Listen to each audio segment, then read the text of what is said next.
Welcome back to Murder with the Missus. I'm Darren. And I'm Amy, and today we're going to tell you about the Flying J.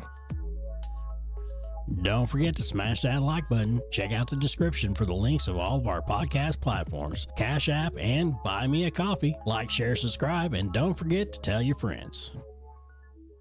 Welcome back, everybody. All the bodies. If you guys missed the live, go back and watch it. It's actually on a new case, Jackson Cradle. Yep.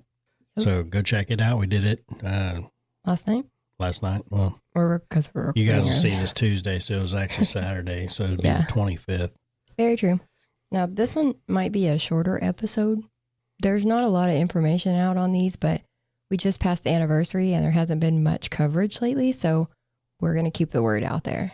Plus, I need to know what's going on at the Flying J, or any rest stop, truck stop, places like that are off the highways.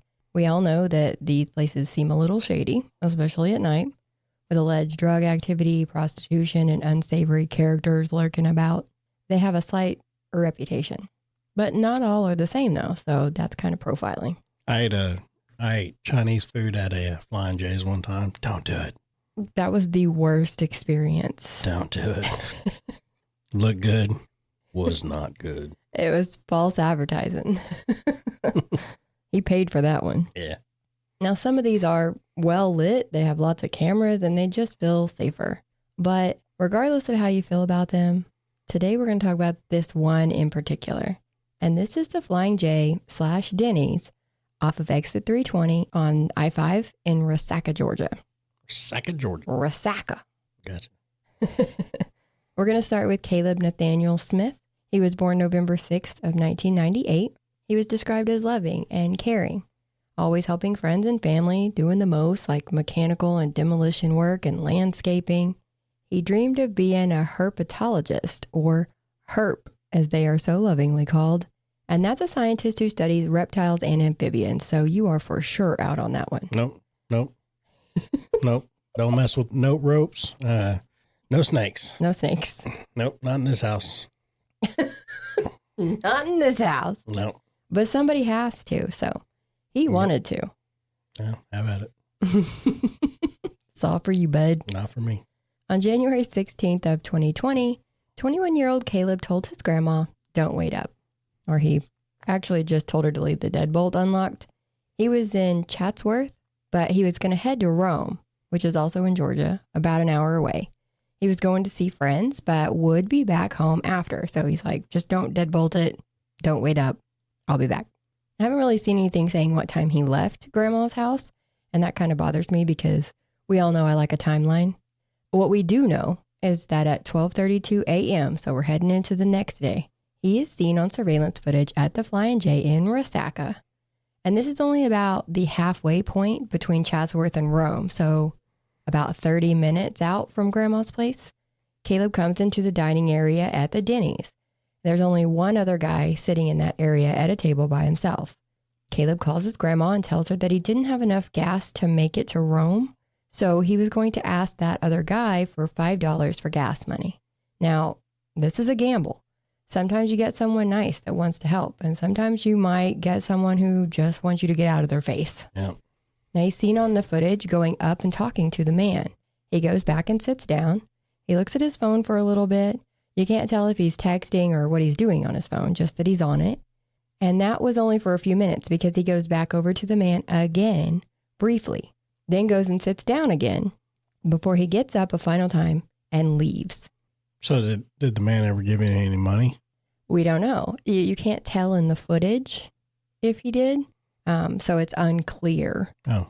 And it's also unclear if they ever located this man or asked about that interaction so that they know what actually went down between the two of them. Yeah. Now, later that morning, Grandma gets up and sees that Caleb did not come home. His bed hasn't been slept in. She knows that he was at the Flying J the last time she talked to him, so she heads over there. She drove through the parking lot and spots Caleb's car, backed into a parking spot at the back of the Denny's restaurant. So, weird. She had been calling other family members and they were on their way too. But she says she got freaked out because there was a suspicious white Nissan car with dark tinted windows that pulled in a park directly across from her and no one ever got out of it. So Grandma stayed in her car until the other two family members got there. But when they pulled into the parking lot and made their way down there, that Nissan left. So nobody ever got out of it. Nobody ever did anything. They literally just sat there and watched Grandma. So she was kind of freaked out. Caleb's car doors were unlocked. His keys were in the floorboard. His cell phone had the battery removed from it, but both were found in the glove box. His jacket was in the car too, even though it was January and cold outside. The car also had half a tank of gas. Maybe he did get the gas money from the guy then. Maybe he did, but it definitely wouldn't have been $5. Yeah, true. You ain't filling up half a tank of gas on $5. I don't know. When was this? 2020. Oh, yeah. No. This is Definitely right not. before COVID. Yeah. You know. No, this definitely Definitely not. Not for $5. Not these $5. Mm-mm. But I also saw nowhere that said he'd pulled around to get gas either. So he wasn't seen on surveillance at the gas pumps. So that would indicate that he already had the gas. So why call Grandma and tell her he didn't have gas? Know what I mean? Yeah. Just not making sense. So his family reported him missing. The Flying J is in Gordon County, and the Gordon County Sheriff's Office said that they searched around the Flying J on the ground and by air for the next 2 days, and they couldn't find him. There were no cameras where his car was found either, so he just vanished. You would think that all of this was suspicious enough to warrant an investigation, but you would be wrong. They didn't process the car or anything. Well, of course. No. Now, on February 3rd, there was a brush fire about 5 miles away from that Flying J. The fire department was dispatched to the fire, put it out, and went on about their business. A little while later, a man on an ATV was going through what investigators say was a marshy, cut-over woodland area near where this fire was.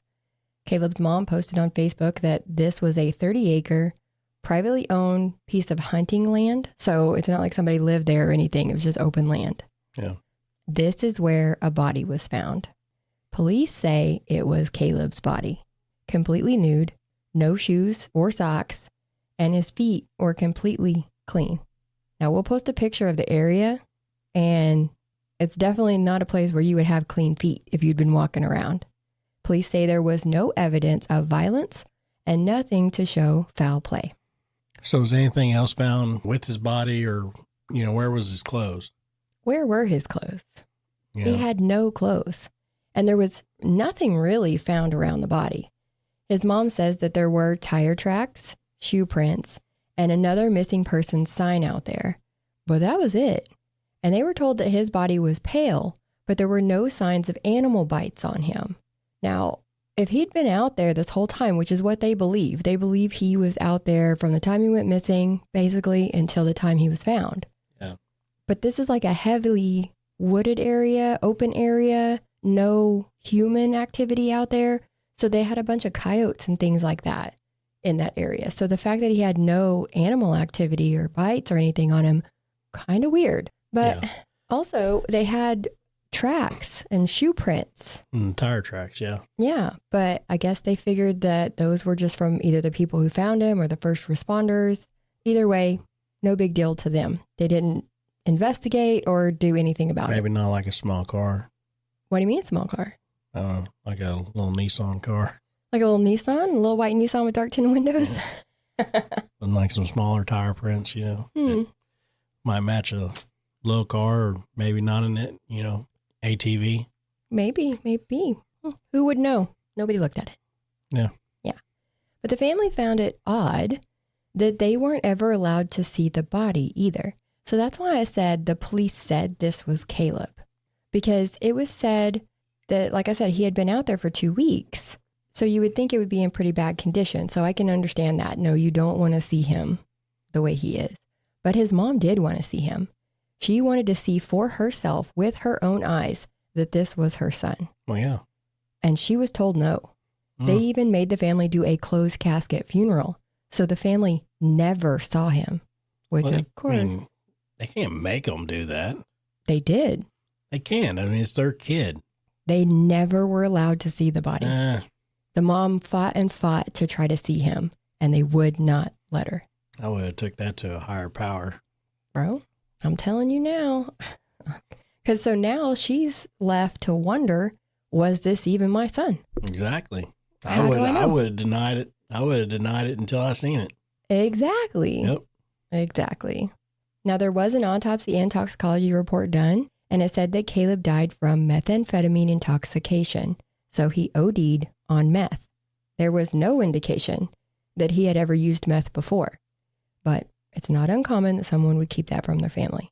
But his mom definitely thought that there was more to the story. Well, yeah. And then you keep adding on to this, like not being able to see him and all the things like that, the suspicious way he was found. Why didn't the firefighters see him? Why was this guy out there on an ATV? Like, I mean, maybe he was just surveying the damage that the fire had did. That's fine. But why is nobody asking questions? If I was a cop, I'd be like, why are you here? What are you doing? What'd you see? But Yeah. anyways, apparently I'm not a cop. So especially to add to it, in January of 2024, when the Georgia Forestry Commission released a report about that brush fire, you see, initially it was said to be a controlled burn, which makes sense and doesn't make sense all at the same time. It had been raining a lot prior to that, so the fire couldn't have reasonably started on its own. So a controlled burn would make sense. The news report said that the fire was actually incendiary. Mm. The investigator wrote, "It is my determination that the fire was set in hopes of destroying the body or any evidence."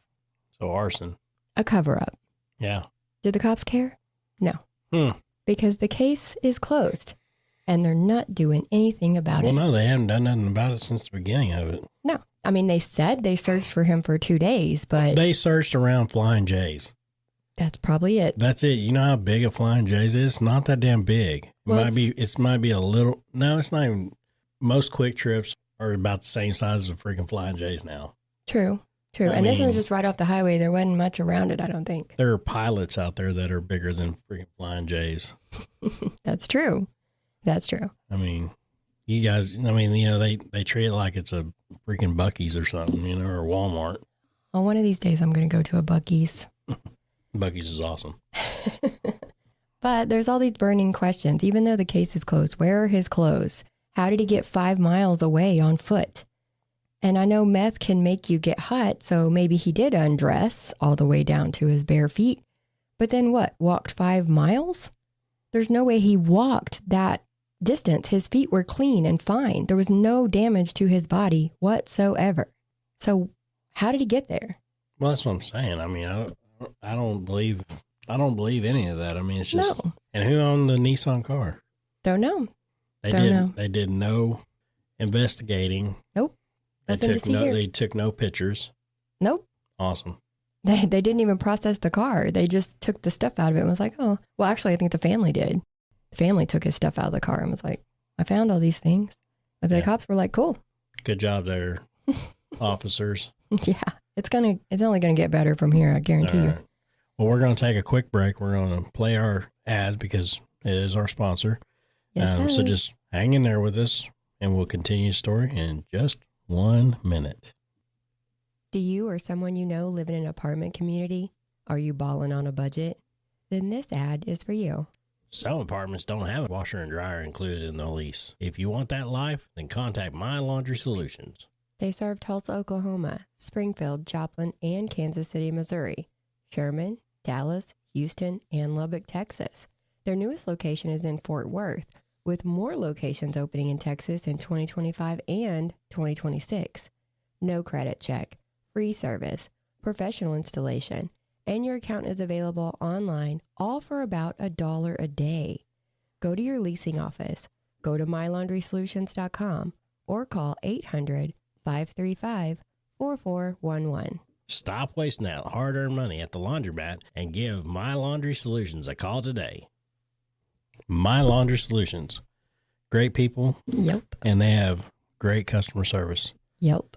And also, if you guys would like to contribute to the podcast, we do have a Cash App? Cash App, Mhm. which is the Cash App tag is messed up because for some reason it doesn't work. But it's so you have to use dna.truecrime@gmail.com, or you can go to Buy Me a Coffee at buymeacoffee.com/MWTM.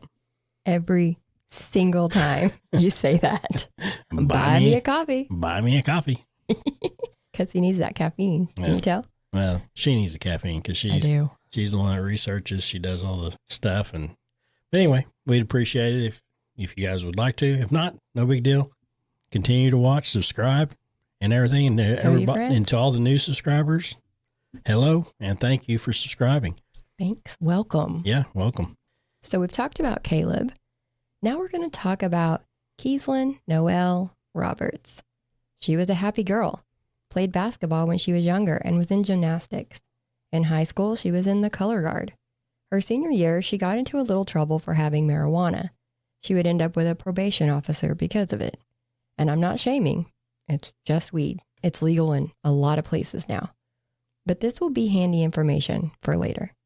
By the age of 20, she was living with her boyfriend and about 15 minutes away from her family. She was in regular contact with them, especially if she needed a little money. When you hear her dad talk in interviews at FSA, she always contacted us if she needed money and we'd send it to her. So we kept in regular contact. On January 18th, so roughly 2 days after Caleb was last seen, Keeslyn took her friend to work at that Denny's in the Flying J in Resaca. He was only working from 7 to 10 that day, which I thought was a really weird schedule, 3 hours, but she was going to give him a ride home too. So at 10 o'clock, he came out to Keeslyn's car in the parking lot, but she wasn't there. Now, in one version of events, he says he called her and she said she would be back in a few minutes. In another story, he had said that he hadn't talked to her since she'd dropped him off. So it's not clear exactly if he actually talked to her or not. Sometime after 11 p.m., it is pouring down rain, and Keeslyn comes up to the back kitchen door of that Flying J, where a manager and another worker are. It sounds like they're having like a smoke break to me. But at first they told her that she couldn't come in that door because it's employees only. But she was soaked and she looked scared, so they went ahead and let her go in. Now, when they came in shortly after, Keeslyn was crouched beside a counter in the kitchen. They asked her what she was doing there, and she said she was looking for the guy that she had dropped off for work. So she actually says his name, but we're not going to do that. But she was looking for him. The manager told her that she couldn't be there. So Keeslyn ran back out that door that she had come into, the door leading to that back parking lot of the Denny's. The manager looked out the door and saw Keeslyn on the sidewalk. The manager turned her head for a second, and when she looked back, Keeslyn was gone. She called the police to report a suspicious female. And when they showed up, the manager let them know that she had left her bag there. So her backpack was still there where she had been crouched by the counter. They told her to just hold on to it in case the woman came back for it. They didn't look in the bag or anything, look for any kind of ID? No. Nothing? No.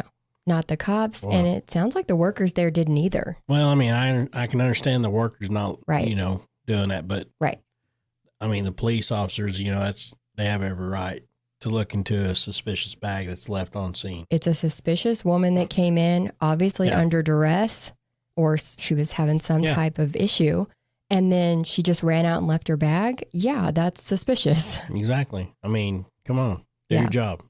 Yeah.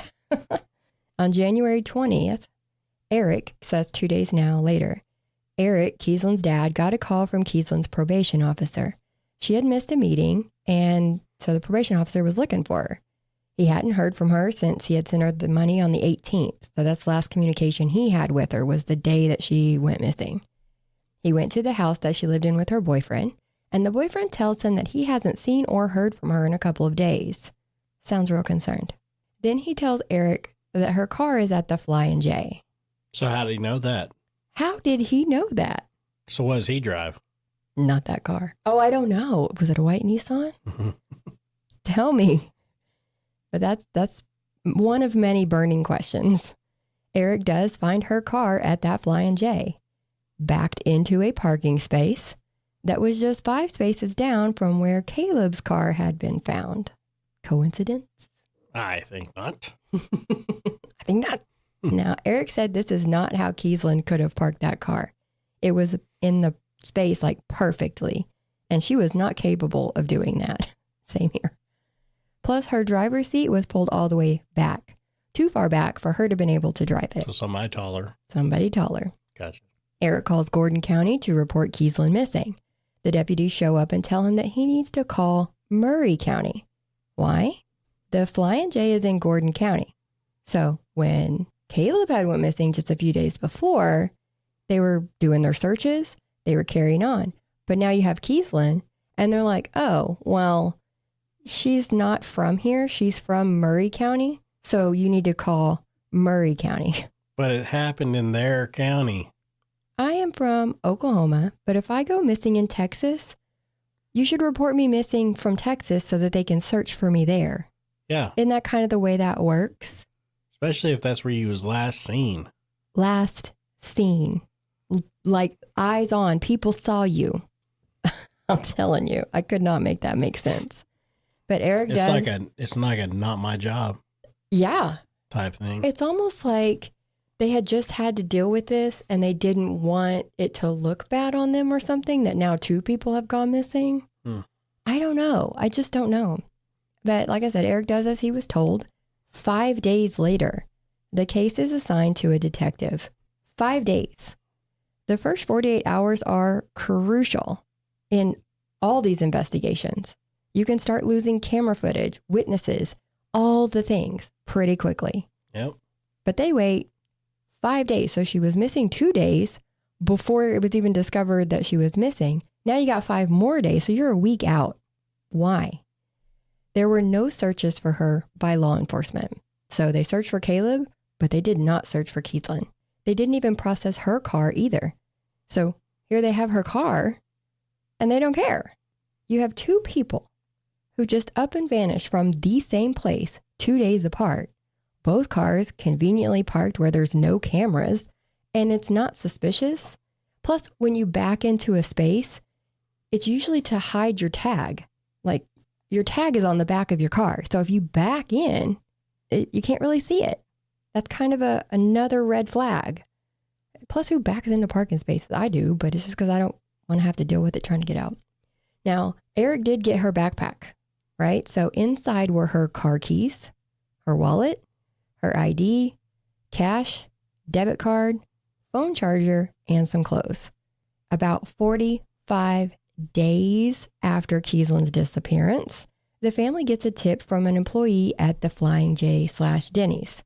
There had been some clothes under a bush and behind a dumpster since Keeslyn went missing, and the cops never came to get them. Right? And they damn sure didn't find them in a search because they didn't search for her. So Eric and Shannon, which is her mom, they go and check it out. And there hasn't been much released about the clothes that they found, except that one of the shirts was confirmed to be Keeslyn's. So I have to wonder if any of those other clothes were Caleb's. I haven't seen anything about that, but that was the first thing I thought of. He was found without clothes. They find a pile of clothes. Yeah. If both of their clothes are in the same spot, that means there's a high probability that the same person put them there, which means the same person had them. Yeah. Correct. Is it just me? Swear. They call the police, though. They're still trying to do this right. They call the police. The police come. They bag and tag the clothes. But it's basically for no reason. Because they tell them that they can't be tested or anything because no crime has been committed. Well, I mean, it's frustrating enough as it is. Yeah. You know, and then you get the cops that don't do nothing. Yeah. And then they're like, I don't see nothing wrong. Yeah. No problems here. What's the problem? Yeah. I swear to you. And then they're like, call the other county.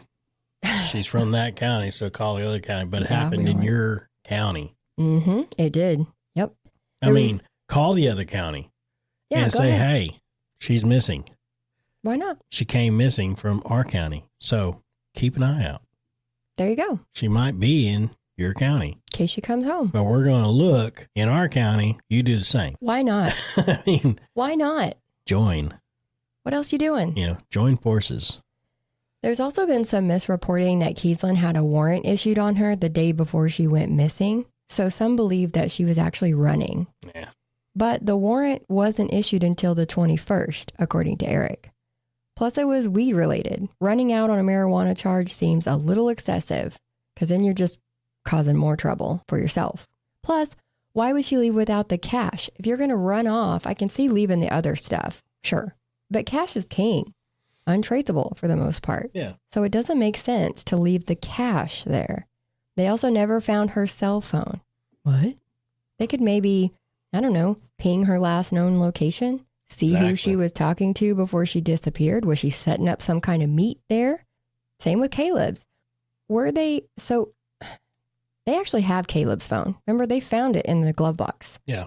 But they will not search it. So my thing is, were they actually meeting up with maybe a dealer at the Flying J? Because we know that Caleb died of meth overdose, according to the autopsy. But we don't know that that's Caleb for sure. We don't know that that's Caleb. That's what I'm saying. I mean, that's the whole thing. He's like, we don't know that's Caleb because they never allowed them to look at him and confirm it. Right. Exactly. This is why investigations are important.